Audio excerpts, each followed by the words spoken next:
Good morning mga kalods. Welcome back sa ating YouTube channel. Andito na naman tayo, nagbabalik na naman tayo. Jupes TV baka naman. Andito tayo, tingin-tingin muna tayo sa ating bagong itlog ng ating native chicken o bisayang manok. Matagal-tagal tayong hindi nag-upload kasi medyo maliit na pong ating native chicken kasi bininta ko na po sila lahat.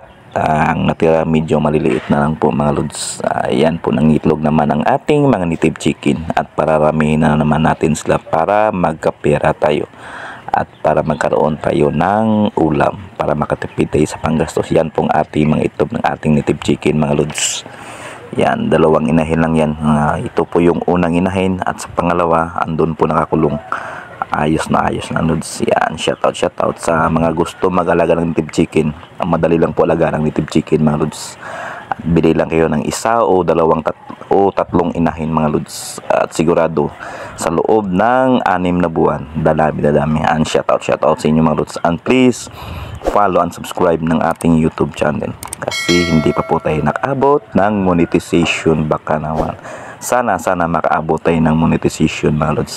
Yan pong ating pangalawang itlog.